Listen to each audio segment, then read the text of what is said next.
Hingga penghujung tahun pada 31 Desember 2020, total ada 507 tenaga kesehatan dari 29 provinsi di Indonesia yang telah gugur karena COVID-19. Sebanyak 96 diantaranya meninggal dunia pada Desember 2020 dan merupakan angka kematian tenaga kesehatan tertinggi dalam sebulan selama pandemi berlangsung di tanah air.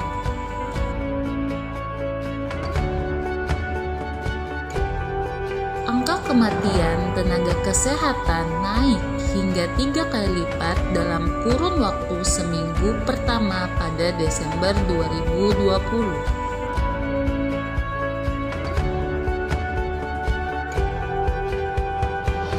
Tingginya angka kematian tenaga kesehatan dan bertambahnya angka kasus harian di Indonesia menjadi pengingat para tenaga medis untuk tetap waspada dan selalu menggunakan APD dalam menjalankan tugas.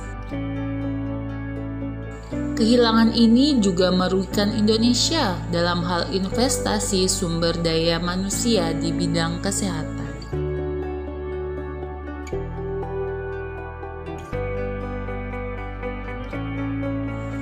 Tim mitigasi Ikatan Dokter Indonesia menyebutkan, Indonesia masih termasuk 10 negara dengan angka kematian tenaga kesehatan tertinggi di dunia. Selain Italia, Meksiko, Brazil, Amerika Serikat, Inggris, Rusia, Afrika Selatan, dan lainnya. Ketika kasus positif di masyarakat melonjak, maka kapasitas pelayanan kesehatan kewalahan, juga menyebabkan menumpuknya pasien COVID-19 dan angka kematian tenaga kesehatan.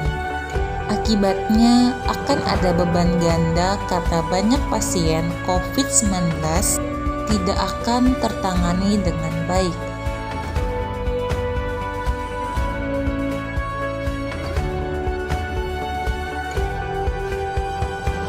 Oleh karena itu, perlu pengendalian resiko transmisi virus COVID-19 berdasarkan tingkat resiko.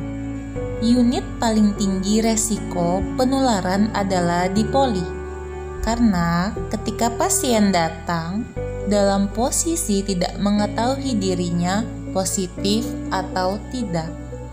Oleh karena itu, pengendalian ketat harus dilakukan. Para tenaga kesehatan wajib untuk selalu mematuhi pedoman penggunaan alat pelindung diri pada saat memakai atau melepasnya. Untuk itu, kami dari mahasiswa Program Studi Magister Kesehatan Masyarakat, Fakultas Kedokteran, Universitas Lambung Mangkurat berinisiatif untuk membuat video tentang alat pelindung diri yang wajib diketahui oleh setiap tenaga kesehatan yang bertugas sebagai garda terdepan upaya penanganan COVID-19 di seluruh Indonesia.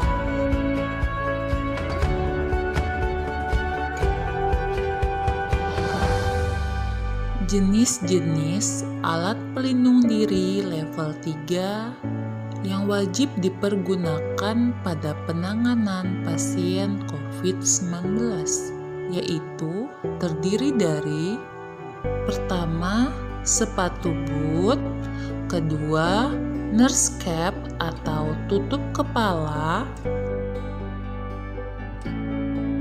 ketiga, handscoon,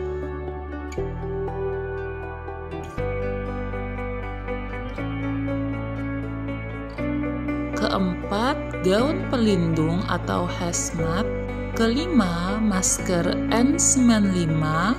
Keenam, kacamata pelindung atau Google.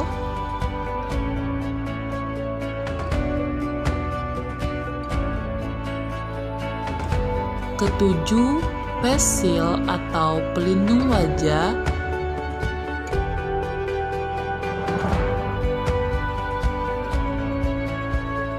Cara pemasangan alat pelindung diri level 3. Pertama, pastikan tangan bebas dari aksesoris. Kedua, pakailah baju ruang isolasi, nurse cap atau tutup kepala, dan sepatu boot di ruang ganti. Ketiga, pindah ke area bersih di pintu masuk unit isolasi. Kebersihan tangan. Keenam, pakailah sarung tangan lapis pertama. Pakai gaun pelindung atau hazmat.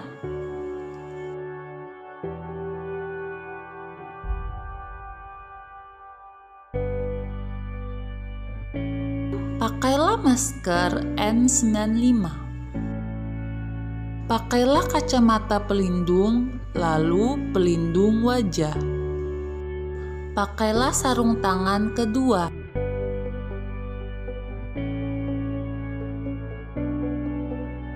Pakailah apron untuk perlindungan tambahan.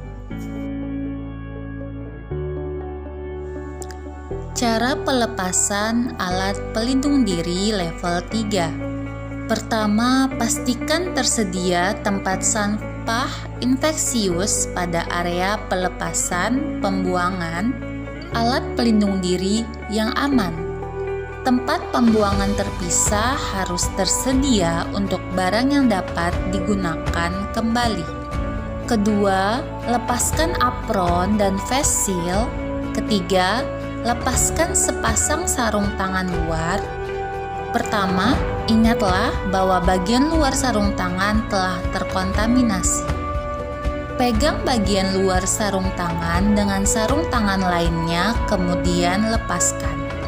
Keempat, lepaskan gaun pelindung dengan cara: pertama, ingatlah, longgarkan baju dengan membuka baju bagian depan, lalu lepaskan dari atas ke bawah dan menggulungnya dari dalam keluar. Kemudian, buang ke tempat alat pelindung diri infeksius. Kelima, lepaskan sepatu boot. Keenam, gunakan alas kaki pengganti yang bersih. Ketujuh, lepaskan kacamata pelindung dengan menarik tali dari belakang kepala dan buang ke tempat alat pelindung diri infeksius. 8. Lepaskan masker dari belakang kepala dengan terlebih dahulu melepaskan tali bagian bawah ke atas. 9. Lepaskan sarung tangan. 10. Lakukan kebersihan tangan. Untuk masyarakat, hal kecil dapat membantu tenaga kesehatan. Salah satunya dengan cara 3M, memakai masker, mencuci tangan, dan menjauhi kerumunan. Masyarakat, jika tidak berkepentingan, jangan keluar dari rumah, karena kita dapat membantu tenaga kesehatan agar COVID-19 cepat sirna dari dunia ini. Jadi, jaga imun kita, tetap makan makanan bergizi.